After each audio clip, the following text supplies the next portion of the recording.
Je vous rappelle ma théorie sur la sociologie des mouvements et des groupes. Un même mouvement peut être le support de messages totalement différents.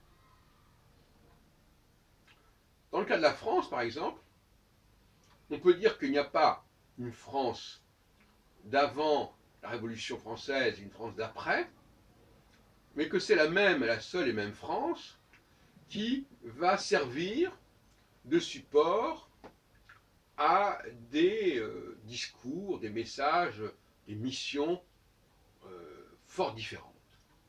Vous voyez ce que je veux dire? Donc, dans bien des cas, et c'est ce que j'appelle le refus de la création ex nihilo, un groupe qui est lié à un certain objectif, il a un passé. Je veux dire par là que ce groupe ne s'est pas constitué ex nihilo. Tout comme beaucoup de textes ont un passé. Parfois, le même texte peut servir des usages extrêmement différents. Le cas classique, c'est Maurice Joly avec son dialogue Machiavel, qui sert ensuite pour les protocoles de stage de Sion. Il y a une transposition. Donc généralement, on recycle les choses. On recycle les textes.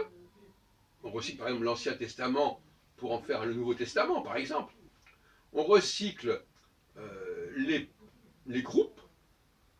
On sait que par exemple tel groupe politique, à un moment donné, défendait dans son histoire, au niveau humain, au niveau du social, il défendait des positions totalement différentes.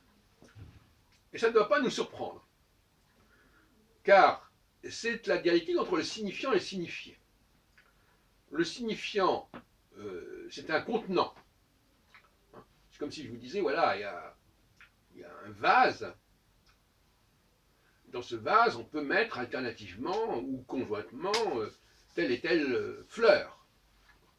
Le vase, il reste ce qu'il est. Je vous présente ce vase, par exemple. Bon, voilà. On y met ça, on peut y mettre des choses très différentes. C'est le signifiant, c'est le contenant. Et puis le signifié, c'est ce qu'on y met, justement. Et ce qu'on y met, ça peut changer.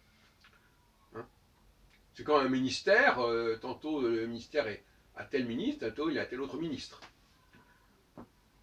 Et l'Allemagne, ben c'est pareil, l'Allemagne de Hitler, c'est pas l'Allemagne de Kant, etc., ou même de Frédéric de Prusse, etc. Donc, on fait avec ce qu'on a, et on le recycle autrement. La France de la 4ème République n'est pas la France de la 5ème République, par exemple. Mais c'est en même temps la même France. Ça veut dire qu'au fond, il y a un matériau qui est le même, et on le pimente, on l'assaisonne de différentes façons. France de Louis XIV, France de la Révolution française, France de la République, etc., etc. France de Vichy, pourquoi pas. Et donc, ce sont des contenants. Et le rôle du chef, c'est justement de prendre un groupe qui est déjà là, qui s'est formé pour des raisons X ou Y dans le passé, et lui redonner une nouvelle dimension, une nouvelle signification, une nouvelle mission. C'est ce que j'ai fait par exemple avec le café Philo McDo, que j'organise depuis à peu près un mois. J'ai pris un groupe qui existait déjà, qui se réunissait déjà au premier étage du McDonald's de la rue de Rivoli, qui avait déjà ses habitudes, ses pratiques, et je suis parvenu à le mettre au service d'autres pratiques, d'autres objectifs que ceux qui étaient les siens initialement, en tout cas antérieurement. Et tout le talent du chef, c'est cette capacité de reconversion qui permet à un groupe de se reconvertir tout en restant stylées. Sur le plan humain, ce sont les mêmes personnes, mais elles vont fonctionner autrement, elles vont avoir d'autres occupations, d'autres valeurs, d'autres critères, d'autres pratiques. Et là, au fond, on vient de définir le rôle du chef. Or, s'il n'y a pas des chefs, il n'y a pas de possibilité de renouveler le signifié d'un groupe. Et quand un groupe n'a pas de nouveau signifié, eh bien, il va se scléroser.